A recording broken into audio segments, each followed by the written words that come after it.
All right, so we've got quite a bit to dive into today. Yeah. This is all about leadership and social influence. Right. How to navigate the business world today, how to achieve your goals, all that good stuff.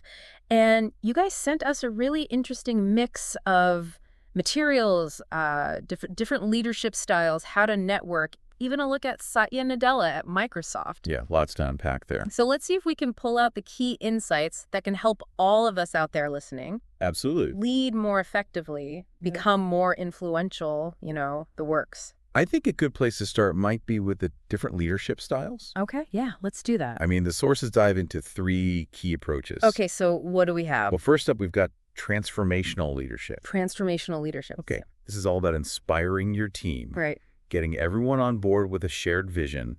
Yeah. Really fostering their growth and development. It's that intrinsic motivation. Absolutely. Not just rewards or punishments, but like really getting people invested. Yeah. And the sources actually lay out these 4 I's to help explain it. 4 eyes. Okay, I'm intrigued. So you've got idealized influence, inspirational motivation, intellectual stimulation, and individualized consideration. Wow. Okay. Break that down for me. Sure. So idealized influence is really about walking the walk. Okay. Leading by example, embodying the values you want your team to follow. So they trust you and respect you. Exactly. Because they see you living those values every day. Makes sense. Yeah. All right, what about inspirational motivation? Well, that's all about painting a compelling picture of the future. A vision that energizes people and gets them excited to work towards a common goal. Okay, so you're not just telling people what to do, but you're giving them a why. Right. It's about purpose and meaning. Oh, okay. I like it. And then intellectual stimulation. That sounds pretty intense. Well, it's about challenging the status quo, Okay. encouraging people to think critically, question assumptions, come up with creative solutions. Interesting. So you're not just looking for yes men. Definitely not. It's about fostering a culture of innovation and continuous improvement. I can see how that would be powerful. And then last but not least, individualized consideration. Right, so this is where you really focus on each person's unique strengths and needs. Ah, okay. So it's not a one-size-fits-all approach. Not at all. It's about understanding what motivates each individual, how they learn best, and providing them with the support they need to thrive. I like that because everyone's different, Exactly. Yeah. Everyone brings something unique to the table, and it's about recognizing and nurturing that. Awesome. Okay, so that's transformational leadership. What's next on the list? All right, so we've also got transactional leadership. Transaction. Okay, so that sounds a little more like A little more structured, maybe. yeah, a little more focused on like clear expectations, rewards, consequences. Right, you said it earlier. It's about that extrinsic motivation. Exactly. You do this, you get that. And it can be very effective, Okay. especially when tasks are well-defined and the environment is pretty stable. Makes sense. The sources mention contingent rewards and management by exception. Okay, so contingent rewards, that's pretty straightforward, right? Yep, you meet the goals, you get the bonus. Pretty simple. Gotcha. And management by exception, that sounds a little more hands-on. Well, it can be. There's active and passive. Okay, explain. So active management by exception means you're constantly monitoring for deviations from the plan, Yeah. actively looking for mistakes to correct. So you're really on top of things. Yeah, ensuring that standards are being met. Okay. And passive management by exception. That's more about stepping in only when things go seriously wrong. Gotcha. So you're not micromanaging, but you're there to course correct if needed. Exactly. Interesting. Okay, so we've got transformational, we've got transactional, and I think there was one more. Yeah, the last one's really interesting. It's called servant leadership. Servant leadership now, that's one I haven't heard a ton about. It's a bit different. It's kind of like flipping the traditional power dynamic on its head. Oh. Well, instead of the leader being at the top, giving orders, Ugh. the servant leader prioritizes the needs of their team. Wow, okay, so it's like being a servant first and a leader second. Exactly. The sources highlighted traits like empathy, active listening, a commitment to the growth of others. So how does that actually play out in the real world? Well, it means empowering your team, helping them develop their skills, Okay. removing obstacles so they can succeed. So you're not just telling people what to do, you're really invested in their well-being and their development? Absolutely. It's about creating an environment where everyone feels supported and valued. Okay, I can see how that could be really powerful. Now, we've talked about these different leadership styles, but do they work equally well in every situation? Good question. And the answer is probably not. Okay. Yeah, it depends a lot on the context, the environment. Yeah. the specific challenges you're facing. Right, like a startup versus a giant corporation. Those are pretty different beasts. Exactly. Right. So let's think about that for a second in a startup environment, Okay. where things are moving fast, there's a lot of uncertainty, you need to be adaptable. Mm-hmm. Transformational leadership can be really crucial. Okay. It's about building that strong culture, inspiring people to take risks and innovate. Makes sense because you're trying to build something new. You need that energy and that vision. Right, whereas transactional leadership, Mhm. with its emphasis on rules and procedures, might not be as effective. Too rigid. Yeah, it could stifle creativity and slow things down. Okay, so maybe not the best fit for a scrappy startup. But servant leadership could be really valuable in that early stage. How so? It's about fostering that sense of teamwork and commitment, Right. everyone working together towards a common goal. Okay, that makes sense. Now, what about in a larger company, one that's more established? Well, in a big corporation, you might have different challenges. Right, more bureaucracy, more layers, more moving parts. Exactly. So Mhm. transformational leadership can still be important there, Okay. especially when you need to drive big changes. Mm-hmm. Shift direction, adapt to new market conditions. Yeah, you need someone to rally the troops. And transactional leadership can actually be quite effective in certain areas. Like where? Well, for example, in departments where efficiency and compliance are really important. Okay, so maybe like finance or legal or operations. Yeah, where you need to make sure things are running smoothly and according to the rules. Gotcha. And what about servant leadership in that context? I think servant leadership can be really valuable in a large corporation too, Okay. especially for combating that disengagement that can sometimes happen in those big impersonal organizations. Right, people feeling like just a cog in the machine. Exactly. So by focusing on the needs of your team, empowering them, creating a culture of trust and respect, you can really boost morale and productivity. Okay, so it sounds like there's no one right answer. It really depends on the situation. Yeah, and in reality, I think most leaders end up using a blend of these different styles. A hybrid approach. Exactly. Adapting their approach based on what the situation calls for. That makes sense. Being flexible and responsive, that seems key. But Yep. it's not just about leadership styles, right? No, absolutely not. The sources really emphasize the importance of social influence. And that's something that any leader needs to master. Right. It's not just about having authority. It's about being able to build relationships, communicate, effectively persuade, and inspire. And one of the key aspects of social influence is building your network. Networking. Yeah. I feel like that word gets thrown around a lot. It does, but it's more than just collecting business cards. Okay, so what is it really about?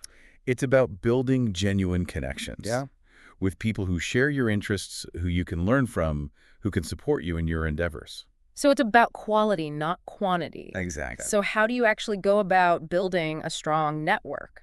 Well, first of all, be prepared. What do you mean? Have a clear, concise way to introduce yourself. Okay. What you do, what you're passionate about, what you're looking for. The elevator pitch. Exactly. Something memorable and engaging. Okay, so be prepared to talk about yourself, but also... Be a good listener. Right. Ask questions, show genuine interest in what other people have to say. Because nobody likes someone who just talks about themselves all the time. And don't be afraid to ask for advice. Oh, yeah. People are usually happy to help. Especially if you've been a good listener and you've shown genuine interest. Right. It's all about building that rapport. Okay. And then, of course, these days, networking isn't just about face-to-face interactions. Right. You've got online platforms like LinkedIn. Yeah, social media, professional groups, all that. So make sure you have a strong online presence. Okay. Connect with people in your field. Share your insights. Engage in discussions. Right. It's all about visibility and building your reputation. And remember, networking is an ongoing process. Not just a one-time event. Exactly. Yeah. You need to nurture those relationships. Stay in touch, follow up, provide value where you can. Okay, be patient. Yeah, it takes time to build trust and rapport. Okay, so networking, that's one big piece of the social influence puzzle. Definitely. But then there's also effective communication. And that's crucial for any leader. Right. It's not just about speaking clearly and articulately. It's about connecting with your audience on an emotional level. Exactly. The sources highlighted the importance of empathy. Again. It keeps coming up because it's so important. Why is that? Because when you can understand other people's perspectives, their needs, their concerns, you can tailor your communication to resonate with them. You build trust, you build rapport. Exactly. And you're more likely to get your message across. And it's not just about what you say, but how you say it. Oh, yeah. Nonverbal cues, body language, tone of voice. All that. It all plays a role. And of course, active listening is key. Absolutely. It shows that you're paying attention, that you care about what other people have to say. And it helps you understand their perspective better. Right, it's a two-way street. Okay, so effective communication, empathy, active listening, these are all essential skills for any leader. And they all tie into this concept of emotional intelligence. Yay. Yeah, which is basically the ability to understand and manage your own emotions and the emotions of others. And the sources actually talked about Goleman's 5 components of emotional intelligence. Right. Self-awareness, self-regulation, motivation, empathy, and social skills. It sounds like all of those are really relevant to leadership. Absolutely. They're the foundation of building strong relationships, inspiring others, and navigating complex social situations. Okay, so it's not just about IQ, it's about EQ as well. Exactly. You need both to be an effective leader. Now, speaking of effective leaders, the sources actually took a look at Satya Nadella's time at Microsoft. Yeah, and it's a really interesting case study. Because when he took over, the company was kind of in a rut. Yeah, they were struggling to adapt to the changing tech landscape. But Nadella really turned things around. He did, and I think a big part of his success was his focus on culture. Okay, what do you mean? He really emphasized a growth mindset, empathy, collaboration, continuous learning. Sounds very transformational. He wanted to create an environment where people felt empowered to take risks, to innovate, to learn from their mistakes. And that cultural shift actually led to some pretty significant changes in the company's strategy. Right. They made a big push into cloud computing with Azure. Which turned out to be a huge success. They embraced open source, which was a big departure from their previous approach. And they made some strategic acquisitions like LinkedIn and GitHub. Yeah, and all of this was driven by a desire to better serve their customers and to be more agile and innovative. And the results speak for themselves. Definitely under Nadella's leadership, Microsoft has seen incredible growth. Their stock prices soared, and they've regained their position as a tech leader. So it's a pretty compelling example of how the right leadership style and the right culture can really make a difference. Absolutely. It shows that focusing on people, empowering them, and creating an environment where they can thrive can lead to amazing results. Okay, so we've covered a lot of ground today. Different leadership styles, social influence, emotional intelligence. Yeah, we've even touched on some pretty deep theories like Goleman's framework and the concept of group IQ. Right, and how different leadership styles like coercive, authoritative, affiliative, democratic, pace-setting, and coaching Can impact a team's effectiveness. But at the end of the day, it's all about taking action. Right, putting these insights into practice. So what are some things that people can do to develop their own leadership skills?